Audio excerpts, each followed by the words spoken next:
Hello everybody, you know me.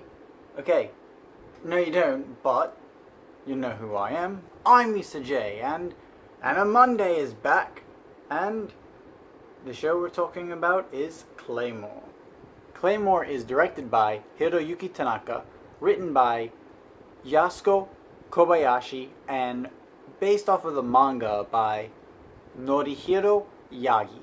Claymore is about Claire, a half Yoma, half human warrior who tries to kill off full Yoma, which are like demons in the series, for a fee. They're basically a service to killing off of these creatures. So while she is in the thick of things, she doesn't have a lot of emotion. She just fixates on her task at hand, nothing else. It's not until she comes across Rocky, a boy who has his entire family slaughtered by a Yoma, that she ends up slowly becoming more and more human and not letting the Yoma part of herself take full control.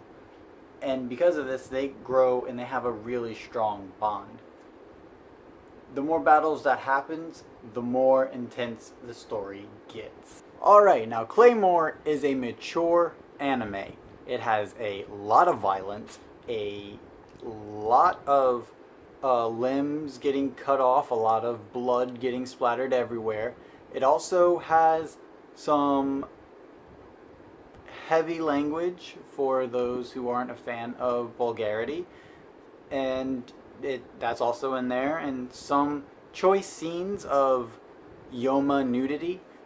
It's all in there, and it's used as a storytelling device instead of just being in there. Because there are a lot of animes that just have it to have it, but this series definitely has it in there to be a storytelling device, to show that those who are usually topless or who are usually naked are the ones who are the demon-like Yoma, the ones who have no morals or have any qualms in their brains, whereas the others are usually dialed back and definitely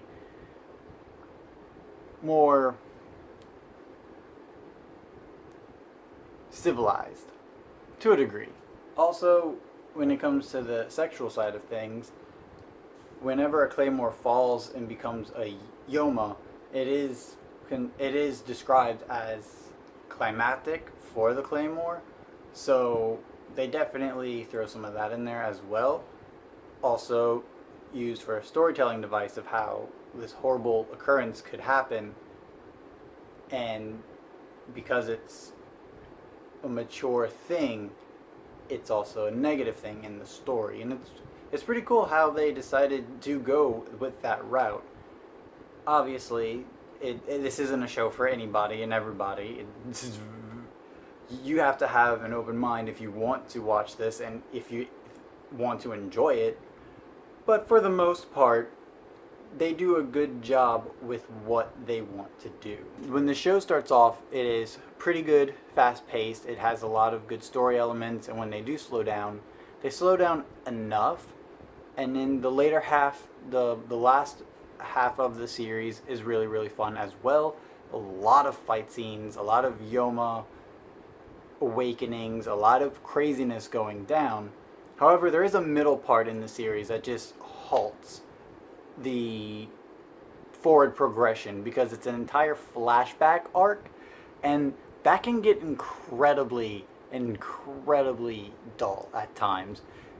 When you're going in the present and here is all of this amazing storytelling forward momentum, it feels like you're hitting a brick wall when you have to go all the way back to this one point in the story and go all the way until that arc is over. They should have put that in the beginning if they wanted it to be there, or just thrown in those flashbacks every now and again. But no, they decide to have the flashback here, have the entire arc, and then go back to the present. And it is very slow and it's very dull, unfortunately. But when it gets back to the present timeline and it starts to pick up again, it really does pick up and it becomes exciting once again. Also, another major negative on this show, and this is like this for a lot of battle style animes and a lot of animes in general, it just ends abruptly. It ends probably halfway through the entire manga. I know Yagi has a lot more, like, 3 or 4 more arcs after where the anime ends in the manga. So why they didn't bring it back to end it, have a second series for Claymore, I don't know. It would have been cool if they did, to finally see how it all ends, because I'm only at the halfway point because of the anime. I'll definitely read the manga and let you guys know what I thought about it, because it's always cool to see the differences and compare the two. But yeah, unfortunately the anime ends on a halfway arc where characters are moving on and there are motivations and goals set for future arcs. Unfortunately, only the manga explores them, not the show itself. But despite all of the negatives that they have, only a few, the one arc that is way too long and oddly placed, and the ending not being a full true ending, the animation is beautiful, the fight scenes are really well done, and it's just a really fun ride through and through. I really enjoyed this anime, and it has a really good visual style. It's really strong, and I would totally say check it out. Yeah, the two things that are unfortunate in the anime are there. However, it's a fun story.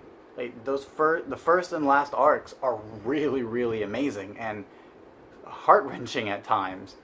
So I would definitely say check this one out. The characters in this show are really cool. They all have their own special defining characteristics, and they're really fun to get to know. Claire is a great female protagonist. She is strong, she is a warrior, and she kicks a lot of butt. She is the reason why a lot of people get saved in the series, and yeah, at first she starts off as this one-note character, but that's only to start her off, because she ends up getting layers upon layers, and you learn a lot more in that backstory arc about her as a child. But she is a really strong character, really fun to root for. When she ends up meeting up with Rocky and he becomes a main character for a while, he's a little boy at first, and he has to grow and become stronger, and he does. He becomes a really strong character, and their companionship, Rocky and Claire, is really beautiful to see, and it's really nice to watch the relationship between them. Not so much a physical relationship, but definitely an emotional one, and whenever one needs the other and they come in to try to save the day, it is beautiful and it is very nice to see. Now, the opening song to this anime is Raison d'etre. Now, I know what you're thinking. Wasn't this one of the ending songs to Chobits? Well, this Chobits song was called that, but this is a completely different song. The only similarity they have is the title of the song. Raison d'etre by Nightmare is what opens up Claymore, and it is a great song, you guys. It starts off slow, and it just builds, and it knows how to build, and the instrumentals, the vocals, everything about this song is a great way to open an anime, and I would definitely say check this out. And the ending theme to this show is Danzai no Hana, Guilty Sky by Ryu Kosaka. This is also a really great song. The woman is a great singer, and the music is so operatic and symphonic, and it's very somber, especially with the way the show goes. It's really good. It is. I would say check this song out because the instrumentals are so beautiful. Her vocals just match the somberness of what the show is.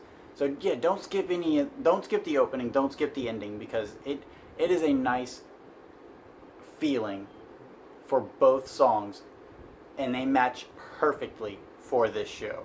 So despite all of the little negatives, the really long flashback, the ending not being a true ending, and a couple of other choices thrown here and there, this is a really good show. I definitely recommend it. It is one of the best mature animes out there. I I want to emphasize this is a mature anime. There is absolutely nothing in this for kids. It is violent. It can be vulgar at times. It is visually hard to look at when you are not okay with this kind of stuff. So, if you are a child or if you are a parent who is considering watching an anime with their child, this is not the one for you. Not by a long shot. Do not do it. You will regret it. But if you wanted to watch it as an adult by yourself, go for it. It's one of the best that are out there, and hopefully when I get to the manga, it's just as good. So yeah, check this one out. It was really fun. It was really great. I really enjoyed it. So that's all the time for me. And until next time, it will be awesome.